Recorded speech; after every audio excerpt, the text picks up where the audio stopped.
Donc là, on va travailler sur les fractions, mais plutôt l'aspect calcul littéral de fractions, c'est-à-dire calculer des fractions avec des lettres et non pas chercher un résultat avec une valeur, par exemple, je sais pas moi, 4 tiers, chercher à calculer une fraction et avoir un résultat sous forme irréductible.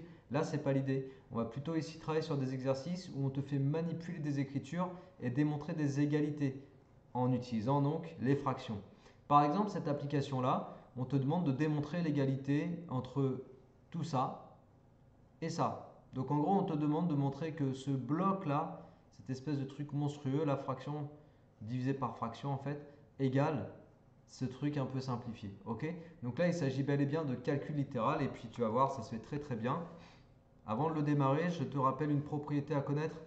Donc une propriété à connaître pour faire ça de façon à l'aise.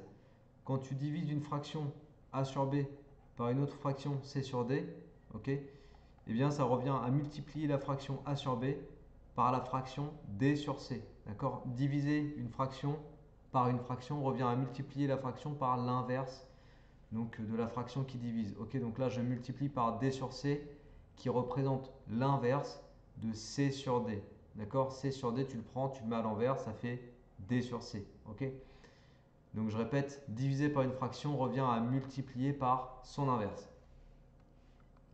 Alors on va regarder un petit peu comment modifier l'écriture. 1 sur n carré moins 1 sur n sur 1 sur n carré plus 1 sur n. Alors déjà, si tu veux simplifier les écritures au numérateur et au dénominateur, il faut pouvoir mettre les fractions au même dénominateur pour pouvoir les soustraire ou les ajouter. Donc là, en gros, celle-ci est au dénominateur n carré. Celle-là, elle a pour dénominateur n, c'est pas le même. Du coup, il faut que je transforme. Et puis, si je multiplie par n le dénominateur de la deuxième, ça va te faire n au carré. Tu vois, n fois n, n au carré. Donc ça sera bien le même dénominateur. Du coup, je multiplie aussi le numérateur par n. Et puis en bas, la même chose, ici. Tu vois, je transforme cette fraction. Et puis ça m'amène à quoi? Bah, ça m'amène à 1 sur n carré moins n. Ok, 1 fois n, ça fait n sur n carré. Le tout sur 1 sur n carré plus n sur n carré. Et donc là, en haut et en bas, tu vois que tu as des fractions qui sont au même dénominateur à chaque fois. Donc tu peux les mettre ensemble. Et donc ça te fait 1 moins n sur n carré sur 1 plus n sur n carré. Ok? On en est là. Et donc, ici, on se retrouve exactement dans le cas de figure dont je t'ai parlé juste au-dessus. A sur B sur C sur D. Tu vois, une fraction divisée par une autre fraction.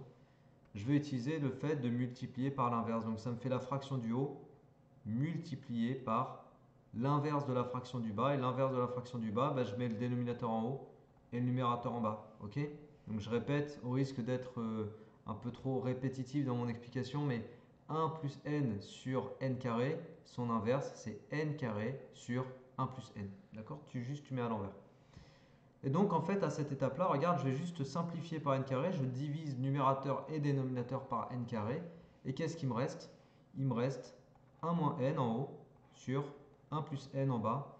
Et ça correspond au résultat sur lequel je voulais aboutir. Ok? Voilà, donc on a bien démontré l'égalité en partant du membre de gauche et en transformant les écritures pour arriver au membre de droite. On va refaire un petit peu la même chose, démontrer une égalité, cette fois-ci avec cette application. Donc il faut démontrer que ce truc-là égale ce truc-là. Alors je vais partir de 1 sur n plus 1 moins 1 sur n. Et puis là, on va se dire qu'est-ce qu'on peut faire avec ça? Alors là, ce qu'on peut faire, c'est mettre au même dénominateur, parce que tu vois que tes deux fractions ne sont pas au même dénominateur. Donc le plus simple, ça va être de multiplier la deuxième fraction par n plus 1, en haut et en bas, et de multiplier la première fraction par n, pareil, en haut et en bas. Et en fait, en faisant ce petit artifice-là, qu'est-ce qui se passe? Bah, je me retrouve avec un dénominateur égal à n fois n plus 1, et là aussi n fois n plus 1. Donc je me retrouve effectivement avec deux fractions au même dénominateur.